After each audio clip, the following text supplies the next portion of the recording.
제가 지난 영상에 딱딱 복숭아가 진짜 복숭아다라는 말을 이제 농담처럼 했는데 농담 아닙니다. 아버지는 진짜 엄하셨거든요. 진짜 무섭고 진짜 호랑이 같고 그런 아버지였는데 이제는 진짜 그냥 토끼같이 귀여워지시는.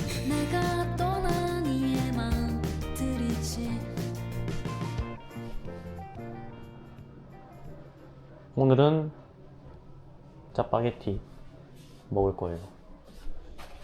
며칠 전부터 영상에 여기에 신문지 덩이가 이렇게 있어서 이게 뭐냐고 물어보는 분들이 정말 많았어요. 한 15명 정도가 물어보셨는데 양파를 이렇게 보관하면 오래 보관할 수 있다고 예전에 누가 저한테 가르쳐 줬어요. 제가 원래 다니던 미용실에 선생님이 다른 데로 지점을 옮기셨거든요. 제가 그 선생님한테 머리를 4년을 넘게 잘랐어요.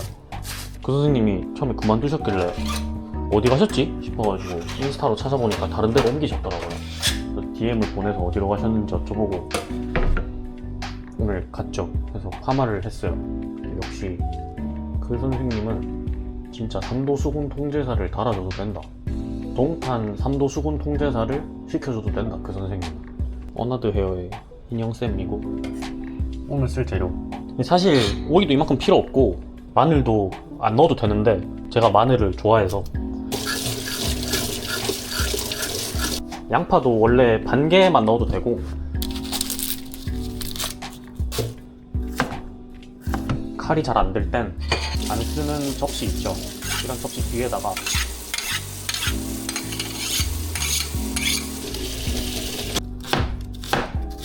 영상을 하나 찍으면 그날 편집을 바로 들어가요.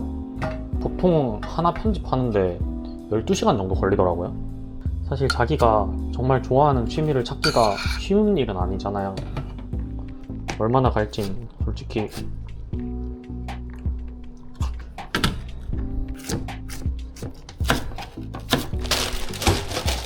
썸네일 아이씨 못하겠다.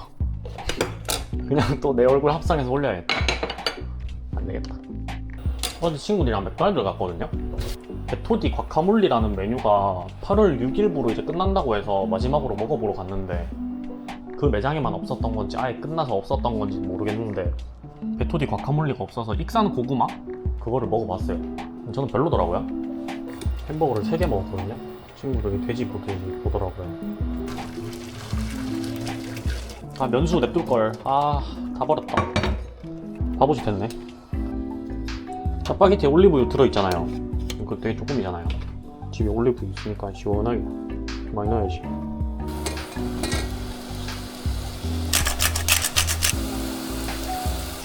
타지 말라고.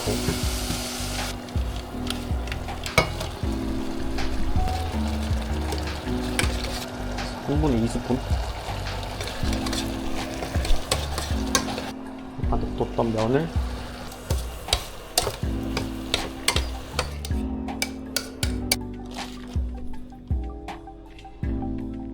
맛있게 먹겠습니다. 무알콜 맥주 먹어볼게요. 진짜 너무 맛있다. 이거 진짜 맛있어요. 레시피 올릴 테니까 한번 따라 해보시면 후회 안 합니다.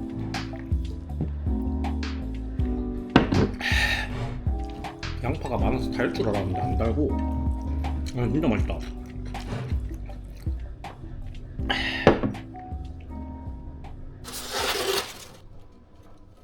8개밖에 안 남았어요. 속상하다. 다 먹고 설거지까지 다 했고 복숭아 썰어서 먹어보려고요. 친구 어머니가 지난 영상을 보시고 과일 잘 깎는다고 했다고 하시네요. 제가 사실 친구들 사이에서도 모임이나 이런 거 있으면 제가 과일을 진짜 잘 깎는다고 예전에 중코 같은 데서 일한 적 있냐고. 장난 아니지 뭐. 지금 이틀 동안 후숙했는데 확실히 받은 날보다 더 달아요. 제가 지난 영상에 물렁복숭아랑 딱딱복숭아 중에 딱딱복숭아가 진짜 복숭아다라는 말을 이제 농담처럼 했는데 농담 아닙니다. 뭐 장난인 줄 알고 뭐 우리 부모님이 뭐 물렁복숭아를 좋아하시는데 뭐 논란이 좀 있겠네요 뭐 이런 댓글을 단다던가 제 와이프가 물렁복숭아만 먹는데 좀 속상한 이야기네요 이런 얘기를 뭐 하시는데 어떡하라고. 딱딱 복숭아를 드세요. 그니까 물론 복숭아는 달아야 성공한 복숭아라는 소리를 듣잖아요. 달아야 너 가치 있는 복숭아다 소리를 듣잖아요. 근데 딱딱 복숭아는 새콤하면 새콤한 대로 맛있어요. 물렁한데 새콤하다고 생각해보세요. 최악이잖아. 근데 딱딱 복숭아는 새콤해도 맛있거든요. 침착맨이랑 주호민이랑 예전에 물복 딱복 가지고 토론할 때 그때 주장했던 논리 중에 하나가 집에 복숭아를 사놨어 만약에. 근데 집에 도둑이 든 거야. 근데 물렁 복숭아 가지고는 할 수 있는 게 아무것도 없는데 딱딱 복숭아로는 잘하면 도둑을 제압할 수도 있다.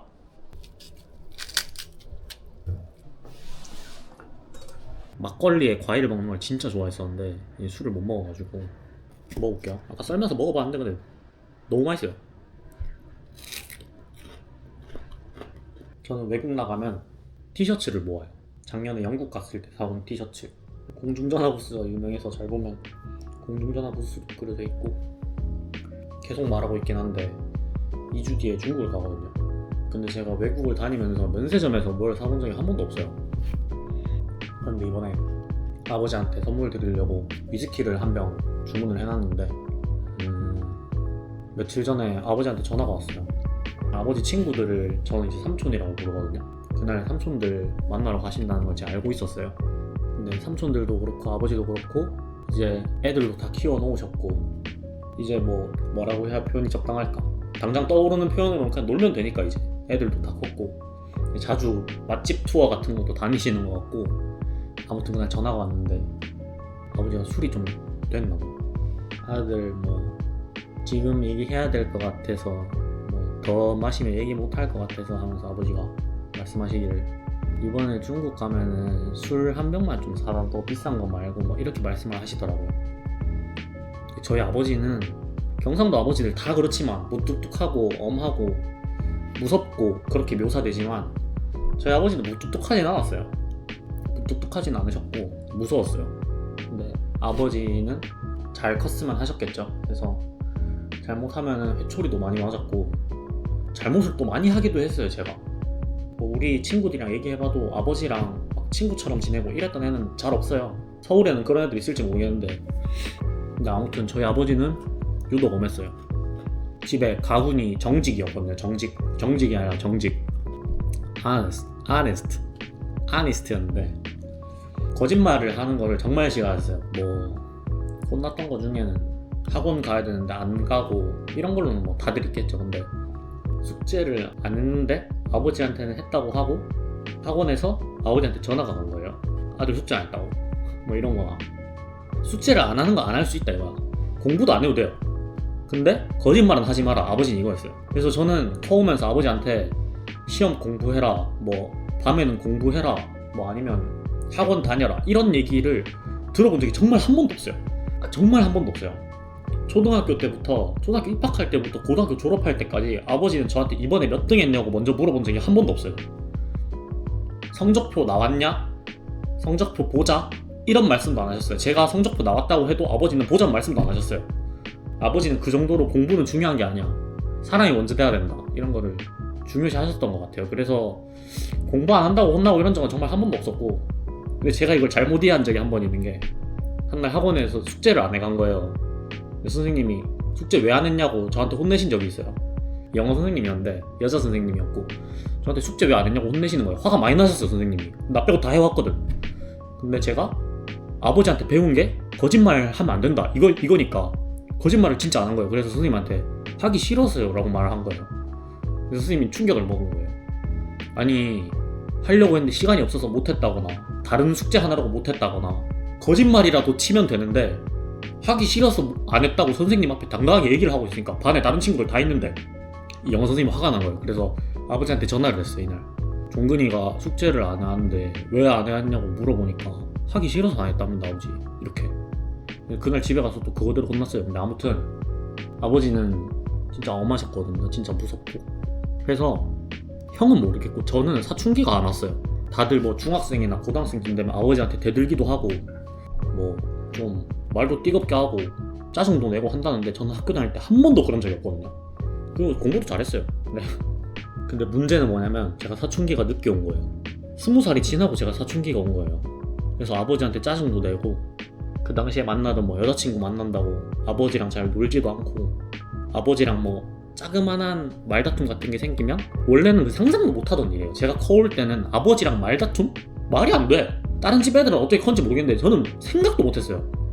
아 이거 일화가 하나 있는데 고등학생 때 기숙사 생활을 했는데 저랑 지금도 친하게 지내는 친구가 아버지랑 통화를 하면서 뭐 아버지가 뭐라고 하셨나봐요. 근데 얘도 경상도 친구였는데 얘가 아버지한테 아 나 알아서 할게 내가 알아서 할게 좀 냅둬 이런 말을 하는 거예요.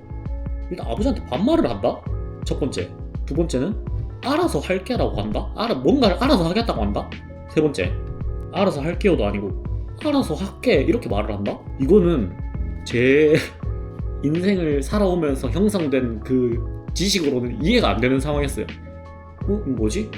임마 지금 뭐 하는 거지? 그래서 제가 아직도 기억하는데 그 친구한테 니 지금 아버지한테 뭐 하는 거냐고 뭐라고 했어요. 전화 끊자마자. 근데 그 친구는 오히려 제가 이상했겠죠. 뭐 그렇게 지내는 부자지간이었을 테니까. 어쨌든 저는 사춘기가 20살이 넘어서 온 거예요. 아버지랑 20살이 지나고 20대 초반에 좀 다툰 적도 있었던 것 같고 제가 아버지를 많이 서운하게 했어요. 뭔 얘기하다 여기까지 왔죠. 예전에는 그렇게 엄하셨던 아버지인데 지금 제가 20대 후반이 되니까 아버지랑 되게 친구 같아졌어요. 격이 없고 말장난도 많이 치고 제가 최근까지 술을 마실 때까지만 해도 아버지랑 한두 잔씩 하면서 뭐 우리 커온 얘기 그때 아버지가 느꼈던 마음들 그리고 제가 어릴 때라서 기억 못할 줄 알고 계시는 종근이 이건 기억 못할 거야 하는데 제가 기억하고 있는 그런 일이라던가 되게 친구 같아졌거든요. 아버지랑 너무 좋아요.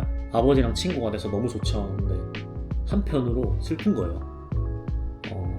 어릴 때 진짜 호랑이 같고 그런 아버지였는데 이제는 진짜 그냥 토끼같이 귀여워지신 아직도 뭐 무서울 땐 무서워요. 안 무섭다는 게 아니라 아버지는 저한테 무서운 존재 맞아요 물론. 근데 어느 정도는 친구 같아지고 나니까 아버지의 여리고 순수한 모습들이 보이는 거예요. 그런 모습들을 볼 때마다 마음이 이상한 거죠.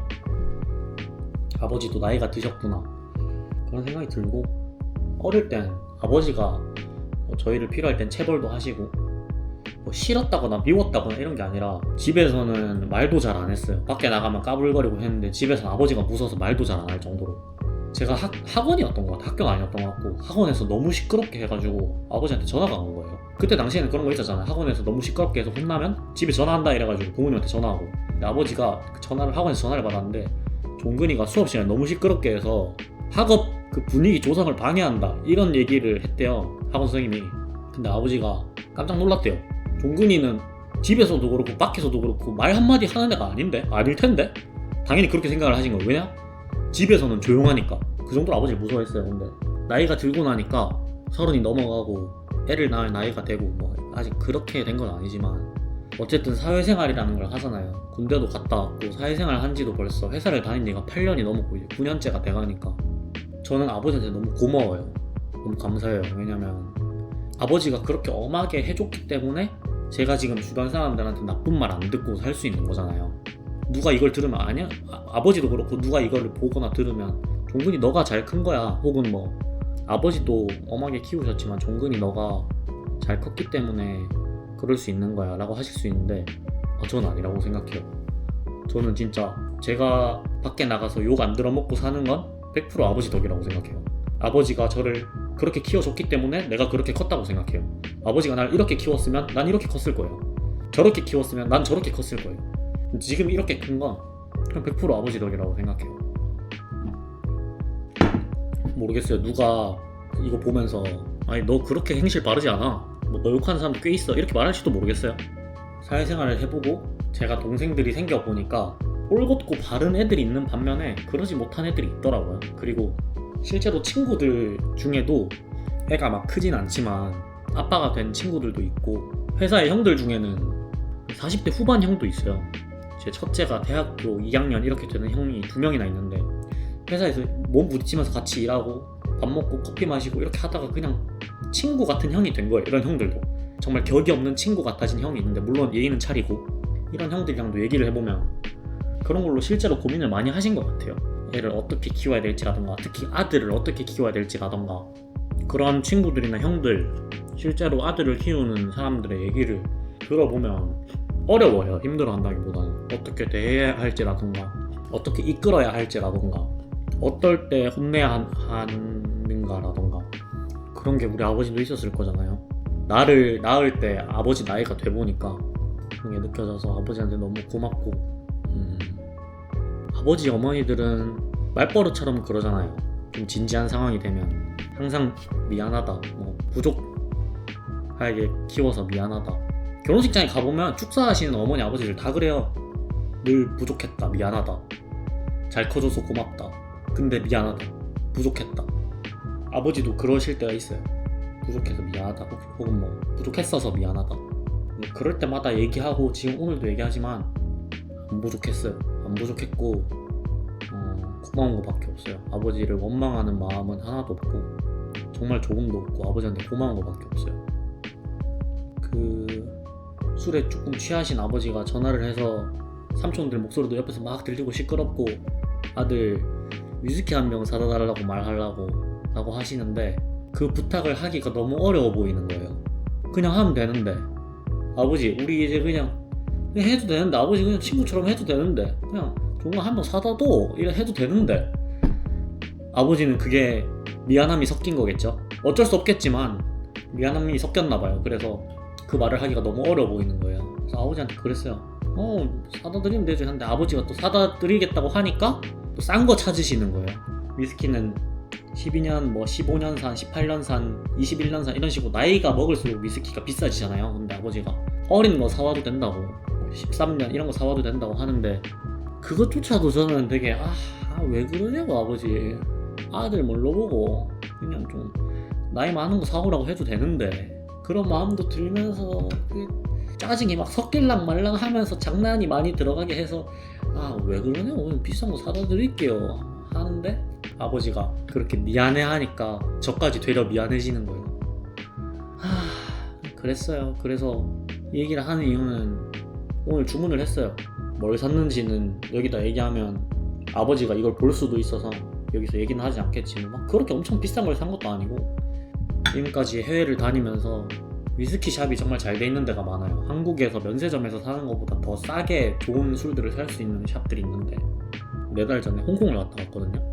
그때 친구들이랑 갔다 왔는데 친구들이 다 뭐 전부 다 부모님 준다고 산 건 아니지만 자기 집에 가서 먹으려고 혹은 부모님 드리려고 뭐 이런 식으로 술을 한 병씩 살 때도 저는 안 샀어요.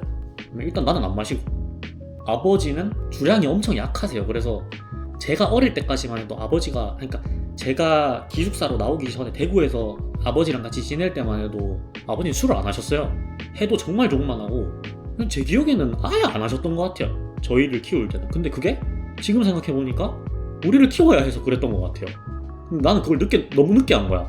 아버지도 좋은 술이라면 좋아하시고 삼촌들이랑 좋은 사람들이랑 모여서 술 먹는 것도 좋아하시고 그 자리 자체를 좋아하시는데 난 아버지가 술을 싫어한다고 생각을 했던 거야. 너무 이런 것들을 뒤늦게 깨달을 때 이 속상한 마음을 여러분 아시나요? 아버지도 그런 거를 좋아하시고 술 한두 잔 하는 거 좋은 술 한두 잔 꺼내가지고 이게 비싼 술이구나 하면서 드셔보시고 삼촌들이랑 와 하면서 노래 부르고 놀고 이런 것도 좋아하는 똑같은 아저씨고 똑같은 어른인데 우리를 키워야 해서 그렇게 안 하셨던 것 같아요. 근데 나는 아버지가 술도 싫어하고 막 시끄럽게 하는 것도 싫어하고 그냥 다 싫은 줄 알았던 거야. 난 아버지가 뭐 시끄럽게 하는 건 실제로 싫어하실 것 같긴 한데 어쨌든 그래서 친구들이 어쨌든 술을 살 때도 나는 아버지 술 안 마셔 이러고 말았던 거야. 이러고 그럼 빈손으로 한국에 온 거야. 지금 생각해보면 진작에 한 병 사왔으면은 아버지가 우리 아들이 사왔다 하면서 자세도 좀 나오고 와 누구는 아주 잘 키웠네 하면서 어깨도 좀 올라가고 전부 다 아버지가 나를 낳을 때의 나이가 되어보니까 이제서야 알겠는 거예요. 뭐 그래도 전부 다는 모를 거예요. 저는 전부 다는 모를 거예요. 왜냐면 나는 아들을 낳은 것도 아니고 아들 이만큼 키운 것도 아니고 아버지의 마음이 열이라면 열은 절대 모를 거예요. 근데 그래도 하나 둘은 알겠는 거야 이제. 어쨌든 술 한 바틀 주문했고 중국 갔다 올 때 아버지 드릴게요. 삼촌들 앞에서 자랑도 좀 하시고 좀 괜찮다 하면은 12월 달에 또 일본 가거든요. 그때 한 바틀 또 사올게. 그러면 되잖아요. 네? 저는 아직도 아버지랑 통화를 하고 나면 사랑해요 아버지 하면 아버지도 아들 사랑해 하시거든요. 아버지 중국 갔다 와서 좋은 데서 밥 한 끼 하시죠. 이게 진짜 무알콜입니다. 오늘 영상은 여기까지 할게요. 편집을 할 수 있을지 모르겠지만 저는 커오면서도 그렇고 지금도 그렇고 주변에서 봉근이는 말을 잘한다, 되게 부럽다 이런 얘기를 많이 들었다고 생각했는데 카메라 앞에다가 말하는 거, 내가 말하는 모습을 내가 보면서 말하는 거, 특히 이런 무거운 주제로 얘기하는 거는 너무 어려운 것 같아요.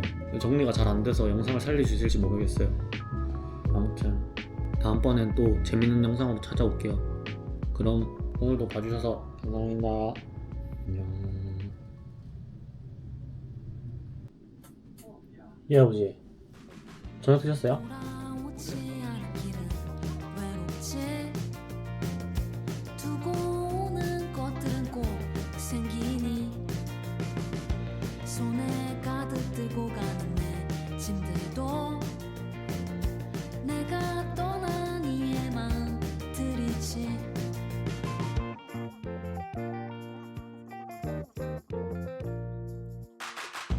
한참 떨어지고서야 뒤돌지 알겠습니다. 그리움을 이길 법은 아버지 사랑해요. 없으니 괜찮은데? 끊어지는 팔을 네.